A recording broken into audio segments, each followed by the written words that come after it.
series. In this video, we're going to tackle on music and sound effects to give our players some feedback and needed ambience. Music and sound effects are often underappreciated, but if you play a game with all the sounds off, you will notice that the experience becomes much worsened. Music provides us with great atmosphere, and the sound effects provide us with feedback telling us that the player accomplished something or something has happened. But before we jump into that, there's a couple problems that we will face. First, let's take a look at our end of level object. Let's take a look at the animator. As you can see, we're actually animating on top of the parent object rather than the cube that we wanted to, which will spin the 2D collider and will create bugs for us in the future. So let's remedy that first. Let's delete the current animation setup. Let's click record. Let's go to the 4-second mark. Let's make it 360 by minus 360. And let's have it rotate this time around. As you notice, the box collider is actually static and it will not be interfered even though the 3D object is rotating. That's also one of the issues. Another problem we will face is that our player is not animated in our second scene. Now, why is that? As we worked on other objects, we worked on them as their prefab states. However, the player was not created as a prefab. Therefore, whatever changes we did in the first scene did not transfer over to this player. So what we're going to have to do is go back, create a prefab, and put the player in this scene. So right here, let's grab our player. Let's drag him into our prefabs folder. Let's go to our second scene. Let's save our changes. We're going to remove this player and we're going to insert our prefab player. That way, once we start adding music and sound effects, this one also copies the information. One last thing we have to account for is that since we deleted the old player, the camera lost its reference, so we will have to reconnect that player.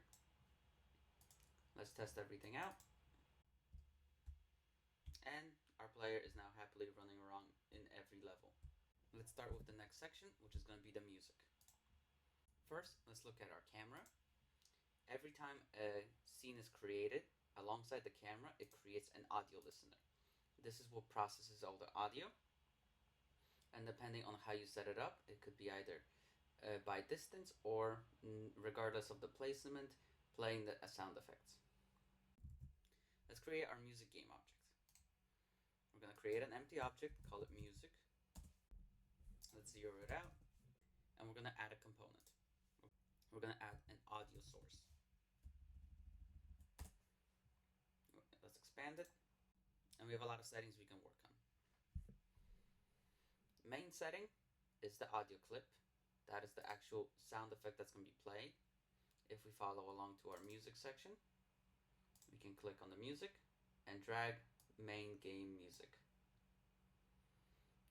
Output, we will talk about in a moment. But then you have also a couple other sections. You can mute the sound. You can give it effects. We're not really going to look into that. Play on awake is very important. That means when the game starts, this object will start playing. If you turn this off, it won't. We will keep this setting on for the music, but for all the sound effects, we're going to turn it off. Next, loop. It's important. We don't want it to just end and have silence. So we're going to keep this value on. And then priority, volume, and pitch are also important settings. Priority tells us how important this sound is. So music, we can keep it a bit lower. It's the background. We might want to have some sound effects that take priority over it. Volume is how loud it is. And pitch is used for speeding and slowing down music. We're going to keep it at the base level. We have other effects over here, but we're not going to be playing around with them at the moment. Let's test out our music. Alright, that's a bit loud. We're going to lower it a little bit. But overall, now we have a soundtrack to our game. Before we jump into sound effects, let's talk about this output setting that we can have. Output settings allow us to combine a bunch of music or sound effects into one grouping and control it through one mixer. Whenever you play a game, you can go into the options and you can control the sliders that control the music and sound effect volumes. That's basically what we're going to be creating in here. We're going to go into our folder called Sound Mixers, and we're going to create an audio mixer, and we're going to call it Sound, and we're going to open it up. This will pop up a new window for us. Right here you can see we have different mixers, snapshots, groups, and views. We're going to focus on the groups.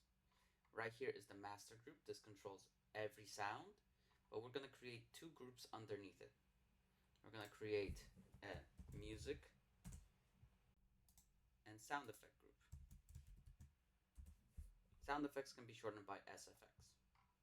And here you can control the pitch, the volume, and you can even add some sound effects. We're not going to play around with the sound effects too much, but we will be using this to control the volume of all of our sound effects and music. We can look at our music object. We can click this little circle. We have one sound mixer with several groups, and we're going to select it to the music group. And later on, we'll be able to actually adjust the sound using this group. So now that we have our music taken care of, we're going to jump into making our sound effects. First, let's create an object for our first sound effect. We're going to call it coin sound effect. We're going to give it an audio source just like our music. We're going to connect the clip. You can find all the clips in the sound effects folder, or you can click the button here to find it. We're going to take the coin sound effect. We're just going to make sure to attach it to our sound effect group so we can control the volume of all of them at once. Next, we're going to lower the volume. Let's put it at like 0.1. That should be good enough. Unlike the music, the sound effect is not play on awake, and we will have to trigger it by touching something, in this case the coin. So let's create a new script. We're going to call it audio source controller. Audio. And let's create an object. Let's call audio source controller 2. And connect our script here. Let's create two sub-objects for it that are going to hold our music and our sound effects. Music parent. And let's create a SFX parent. This way we can keep all our information in here and transfer it between scenes seamlessly. Now let's jump into the script and work there. First, we can get rid of the start and update. We're not going to need them at the moment. What we're going to need is a new public method called play sound effects. So let's do that. Public void play SFX. We're going to need an object to actually call to do this. So let's start with creating a public game object, and let's call it coin SFX. From here, we're going to call our coin SFX. We're going to get the component of the audio source, and we're going to play it. With this, we'll be able to play the coin sound effect anytime we want, but we need to trigger it from somewhere. So let's hop into our player stats. We're going to need to get a reference to this audio source controller. So let's create a new variable, audio source controller, and then we're going to have to attach it. So let's go to our start method, audio source controller equals. Now, this isn't attached directly to our player, so we're going to have to look through our hierarchy to find it. So we're going to use the game object, and then we're going to find by type.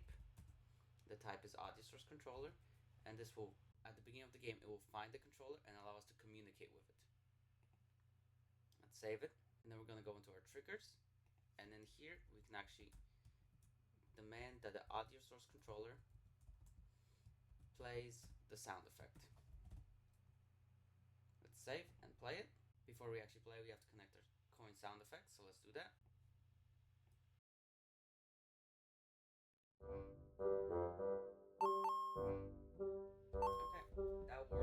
But we're going to have to expand our system as there are multiple objects in here that we want to interact with. So let's jump into our script and expand on it. Let's start with going to the audio source controller, and let's create a couple more objects. Let's have a heart sound effect. Let's have a death sound effect. And let's have a checkpoint sound effect. Now we need some kind of way to tell us which one of these we want to actually play. So we're going to pass in a variable here. It's going to be a string, and then we're going to call it audio name. And we're going to create a switch statement that allows us to flip between these. Let's do a switch statement. It's going to check the audio name. So we're going to have cases. Let's start with our coin case. Case, coin, and then we're going to play the sound effect and break.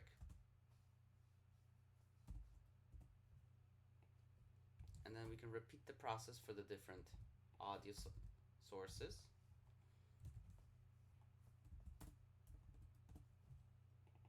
So let's do heart, death, and checkpoint. Now what we have to do is go back to our player stats, and you'll see that there's an issue.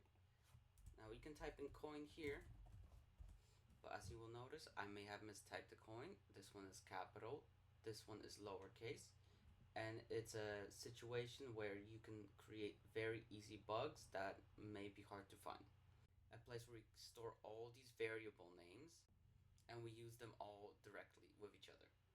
Let's go back to Unity and create a new script. We're going to create a script called structs. A struct is a type of holder. Imagine them being just boxes that you can fill with different variables. So we're going to empty this out from here. We're going to remove the mono behavior, and we're going to create our first struct. We're going to make it public. We're going to call it struct.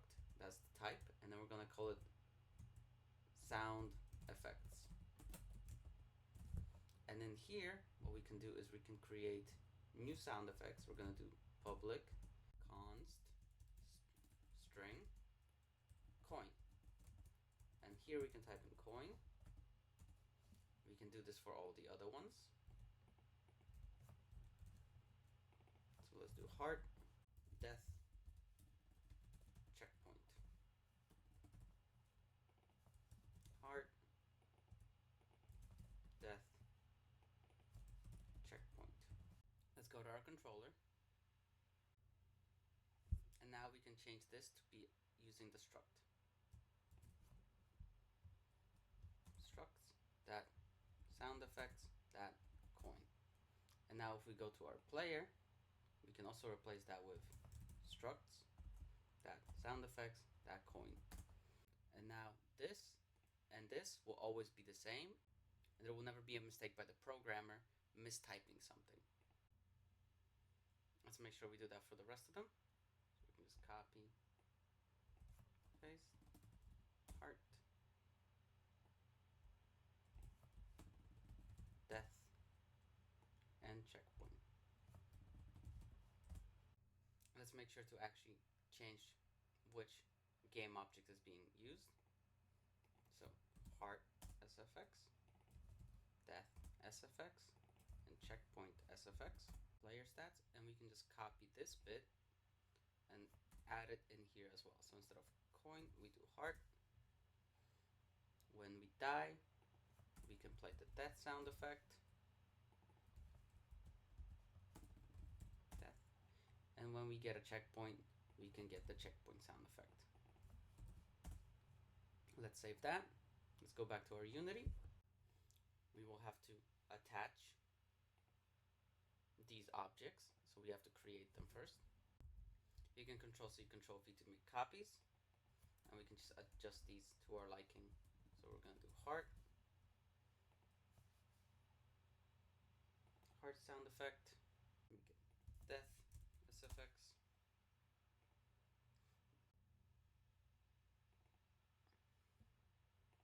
and let's get a checkpoint SFX. Let's attach them.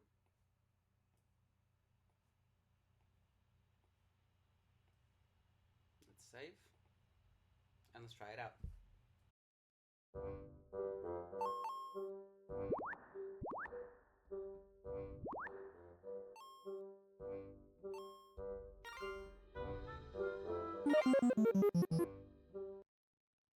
So our game seems to be running pretty well,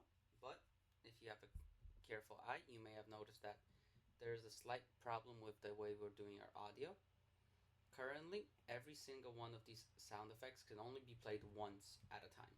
So if you have these two coins right next to each other and the player touches them quickly enough, one of them will stop playing and the other one will start. We don't want to do that. We want to make sure that each coin has a sound effect that plays on its own till the end without being interrupted.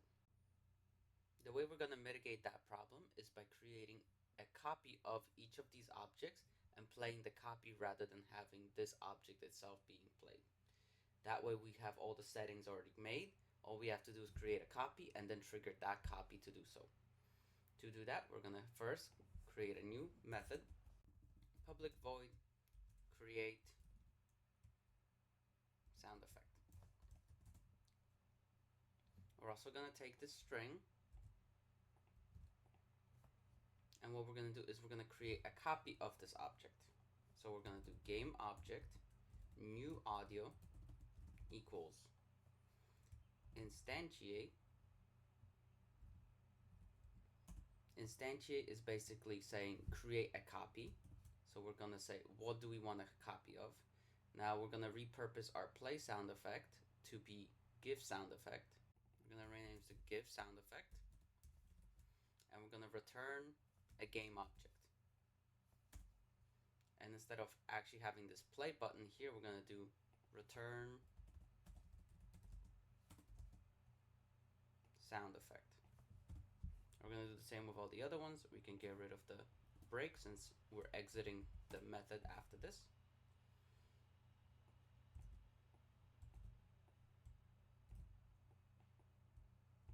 And make sure you have the correct sound effects being returned. And then we also have to make sure to return nothing if nothing exists. So while we're instantiating, we're going to do give sound effect. Actually, let's call it get sound effect. It's going to get the sound effect for us. We're going to get sound effect. We're going to pass the audio that was given to us. And then we got to give it two more variables. One being the position where the object is created. So it can be at vector 0. And then we got to give it the rotation that the object will have. So we're going to give it quaternion identity. That just means that it's the same as the object had. Oh, we also need to make sure that we put the parentheses in correctly here. So right now we have a new copy of the object, and then we're going to play that new object. Get component, audio source play. Let's save that and test it, and let's try it out.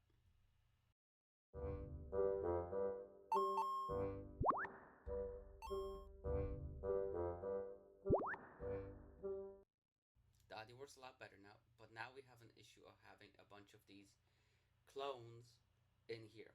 We don't want to have a copy of a bunch of clones in our game because that's going to slow down our game. What we're going to do is we're going to wait until the sound effect is over and then destroy the objects. So let's do that. Let's go back to our audio controller. We're going to create a while loop. A while loop checks if something is true. As long as it's true, it does that action. So we're going to check is new audio, that get component is playing, and while it's playing we're not going to do anything. And once it's done, we're going to delete this. So we're going to destroy new audio. Now we will need to do a couple more things before we move on forward. In this situation, this code is running on the main thread. That means that everything will be halted as we wait for this to execute.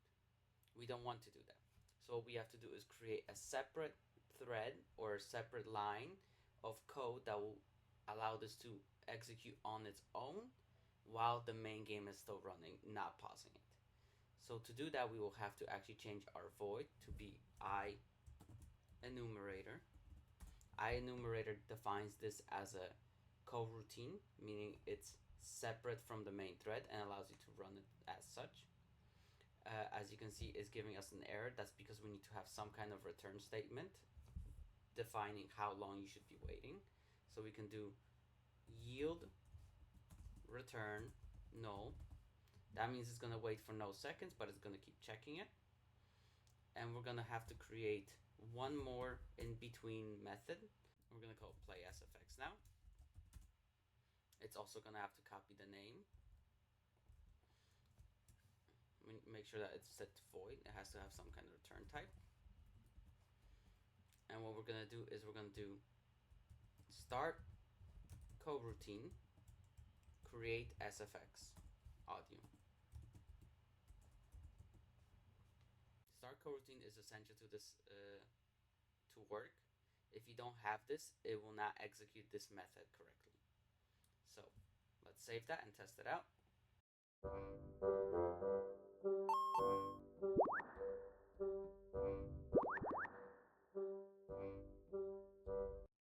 As you can see, all the clones have disappeared from our game. You should be able to always trash unnecessary object so that the game can run properly at all times. Since we created our structs script, we should also take in our tags and create a separate struct for that so that any other enemy or object that we create can also use those structs. So let's take our tags. Let's go to our structs.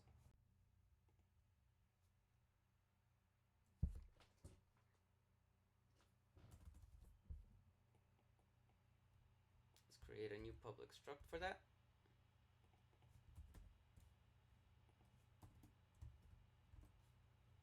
Let's make sure they're public. And let's call these tags. Let's save that. Go back to our player stats. We're going to have problems here now. So let's go back and do structs. Dat tags. Dat death.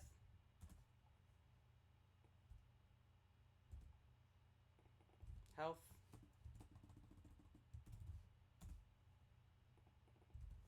Coin. Respawn. Respawn.